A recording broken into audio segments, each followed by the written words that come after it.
Hi friends, എല്ലാവർക്കും നമ്മുടെ പുതിയൊരു വീഡിയോയിലോട്ട് സ്വാഗതം. ഇന്നത്തെ നമ്മുടെ റെസിപ്പി എന്ന് പറയുന്നത് നല്ല വെറൈറ്റി ആയിട്ടുള്ള റെസിപ്പിയാണ് കേട്ടോ. ഇത് വഴുതനങ്ങ ഫ്രൈ ചെയ്തതാണ്. നല്ല ടേസ്റ്റാണ് ചോറിൻ്റെ കൂടെ കഴിക്കാനായിട്ട്. അപ്പോൾ വീഡിയോ ഫുള്ളായിട്ട് കാണാം കേട്ടോ. ഞാനിവിടെ 5 വഴുതനങ്ങയാണ് എടുത്തിട്ടുള്ളത്. ഇതാ ഈ വഴുതനങ്ങ തന്നെ എടുക്കാം കേട്ടോ, വയലറ്റ് കളറിലെ വഴുതനങ്ങ. എന്നിട്ട് ഇതുപോലെ റൗണ്ട് ആയിട്ട് നമ്മൾ കട്ട് ചെയ്ത് വെച്ചിട്ടുണ്ട്.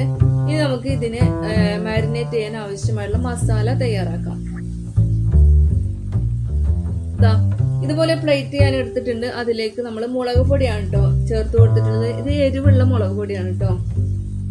അതിനുശേഷം നമ്മൾ ചേർത്ത് കൊടുക്കാൻ പോകുന്നത് മഞ്ഞൾപ്പൊടിയാണ്. ഇനി അല്പം ഗരം മസാല ചേർത്ത് കൊടുക്കുന്നുണ്ട്. കുറച്ച് കുരുമുളക് പൊടിയാണിത്. ഇനി നമ്മൾ ചേർത്ത് കൊടുക്കുന്നത് ഉപ്പാണിത്. ഇത് ഇഞ്ചി ചതച്ചതാണ് കേട്ടോ. അല്പം വെളുത്തുള്ളി, 1 ടേബിൾ സ്പൂൺ വെളുത്തുള്ളി കൂടി ചേർത്ത് കൊടുത്തിട്ടുണ്ട്.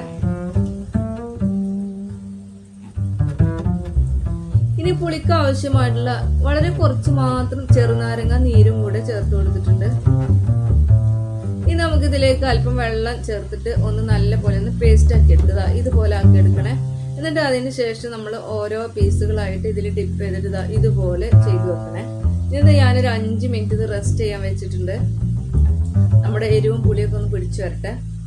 അതിനുശേഷം നമ്മൾ ഫ്രൈ ചെയ്യാൻ വേണ്ടിയിട്ട് പാന് അടുപ്പത്ത് വെച്ച് കൊടുത്തിട്ടുണ്ട്. പാനിൽ ഓയിൽ ചൂടായി വന്നിട്ടുണ്ട്. ഓയിലാണ് കേട്ടോ ചേർത്ത് കൊടുത്തിട്ടുള്ളത്. ഇത് നമുക്ക് ഇതിലേക്ക് ഓരോ പീസുകളായിട്ട് ഇട്ട് കൊടുക്കാം. പിന്നെ ഫ്രൈ ചെയ്യുന്ന സമയത്ത് ഒരു കാര്യമുണ്ട്, തീരെ കുറഞ്ഞ ഫ്ലെയിമിൽ വെക്കരുത് കേട്ടോ. ഒരു മീഡിയം ഫ്ലെയിമിൽ വേണം നമ്മൾ ഫ്രൈ ചെയ്തെടുക്കാനായിട്ട്. കാരണം ഇത് വഴുതനങ്ങ ആയത് കാരണം പെട്ടെന്ന് കുഴഞ്ഞു പോകും. തീ കുറച്ച് വെച്ചാല് ആ മീഡിയം ഫ്ലെയിമിൽ നമ്മൾ കുറച്ച് ടൈം എടുത്തിട്ട് ഇങ്ങനെ ഇടയ്ക്കിടയ്ക്ക് തിരിച്ചു മറിച്ച് ഇട്ട് കൊടുത്തിട്ട് വേണം ഫ്രൈ ചെയ്തെടുക്കാന്. ഇനി നമുക്ക് ഇതൊന്ന് തിരിച്ചിട്ട് കൊടുക്കാം കേട്ടോ. ഇടയ്ക്കിടയ്ക്ക് ഒന്ന് തിരിച്ചിട്ട് കൊടുക്കണേ. അങ്ങനെ ഞാൻ ഏകദേശം ഒരു 15 മിനിറ്റ് സമയം എടുത്തിട്ടുണ്ടല്ലോ ഇത് ഫ്രൈ ചെയ്തെടുക്കാനായിട്ട്.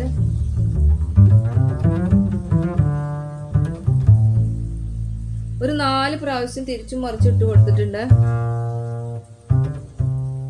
അങ്ങനെ പതുക്കെ പതുക്കെ വേണം വേവിച്ചെടുക്കാനായിട്ട്. ഇത് നമ്മൾ കടിച്ചാൽ പൊട്ടുന്ന ടൈപ്പിലാക്കി എടുക്കാം കേട്ടോ. നമ്മൾ കയ്പൊക്കെ ഫ്രൈ ചെയ്യൂലേ അതുപോലെ. അപ്പൊ കുട്ടികൾക്കൊക്കെ നല്ല ഇഷ്ടപ്പെടും കേട്ടോ അങ്ങനെ ചെയ്താല്. ഇവിടെ 15 മിനിറ്റ് കഴിഞ്ഞിട്ടുണ്ട്. ഇതുപോലെയാണ് കേട്ടോ നമുക്ക് കിട്ടിയിട്ടുള്ളത്. എന്ത് ചെയ്താലും കണ്ടോ പൊട്ടൊന്നുമില്ല കേട്ടോ, കേടുവരൊന്നുമില്ല. അങ്ങനെ ഫ്രൈ ചെയ്ത് വെച്ചിട്ടുണ്ട്. ഇനി നമുക്കിതൊരു പ്ലേറ്റിലേക്ക് മാറ്റി കൊടുക്കാം.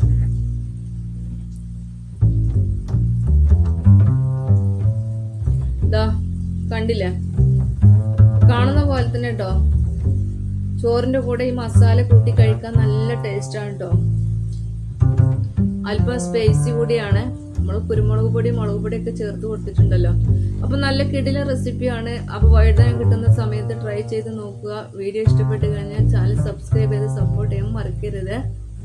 അതുപോലെ തന്നെ നമ്മൾ വീഡിയോക്ക് ലൈക്കും കൂടെ കൊടുക്കാൻ മറക്കരുത്. അടുത്ത വീഡിയോ ആയിട്ട് വീണ്ടും കാണാം. ബൈ.